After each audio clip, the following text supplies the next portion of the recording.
sir এই ping pong গৰাকীক অলপ বহি থাকিব দিব ছাৰ বেলেগৰো জঁপিয়াই দিয়ে বান্দৰ আছিল নেকি ছাৰ আগত ছাৰ আমিবিলাক আগতে মানুহ হ'লো তেওঁ এতিয়াও বান্দৰতে আছে ছাৰ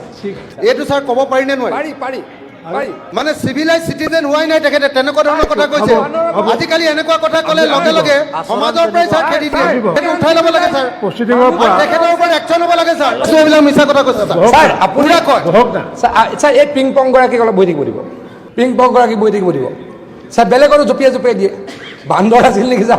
আগতে আমাৰ বান্দৰ আছিলে ছাৰ আমি আগতে মানুহ হ'লো তেওঁ বান্দৰ হৈ আছে ছাৰ ঠিক ছাৰ আমিবিলাক আগতে মানুহ হ'লো তেওঁ এতিয়াও বান্দৰতে আছে ছাৰ ছাৰ আপুনি চৰকাৰী মানুহে ক'লে মানে কথাটো নুশুনে যেন লাগিছে ছাৰ এইটো ছাৰ ক'ব পাৰিনে নোৱাৰি পাৰি আপুনি কিয় উঠি আছে ছাৰ সেইটো ক'ব পাৰিনে নোৱাৰি ছাৰ পাৰি ছাৰ সেইটো ক'ব পাৰিনে নোৱাৰি ছাৰ সত্যটো পাৰে ঠিক আপুনি অবজেকশ্যন কৰক ছাৰ এইটো অধ্যক্ষ নিৰপেক্ষ হ'ব লাগে মই কোৱাৰ আগতে এপিল কৰক আপুনি মই কোৱাৰ আগতে আপুনি ক'ব লাগে ছাৰ এপিল কৰা নাই তেখেতে যিটো কথা কৈছে নোহোৱা আৰু মানে চিভিলাইজ চিটিজেন হোৱাই নাই তেখেতে তেনেকুৱা ধৰণৰ কথা কৈছে আজিকালি এনেকুৱা কথা ক'লে লগে লগে সমাজৰ পৰাই ছাৰ খেদি দিয়ে কোৰ্টত কেছ হয় চিভিলাইজৰ কথা কয় আনচিভিলাইজ কথা কৈছে ছাৰ আনচিভিলাইজ কথা কৈছে সেইটো উঠাই ল'ব লাগে ছাৰ তেখেতৰ ওপৰত একশ্যন হ'ব লাগে ছাৰ ঠিকে কৈছে এই চৰকাৰ বিফল ছাৰ মোৰ মতে পদত্যাগ কৰিব লাগে ছাৰ ঠিক আছে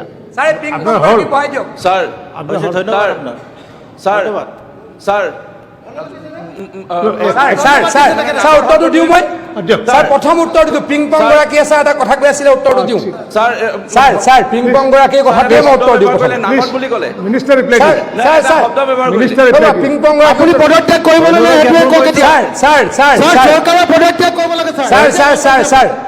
ছাৰ সেই সমষ্টিটোত এই সমষ্টিটোত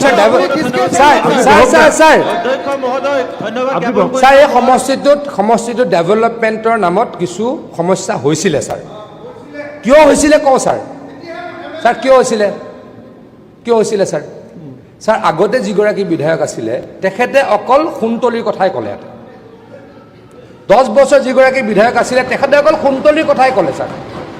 কেতিয়াও এই আমাৰ মেঘালয় সীমান্তৰ কথা কোৱা নাছিলে মোৰ যদি মনত পৰে হয়তো 15 বছৰ ছাৰ মই 15 বছৰ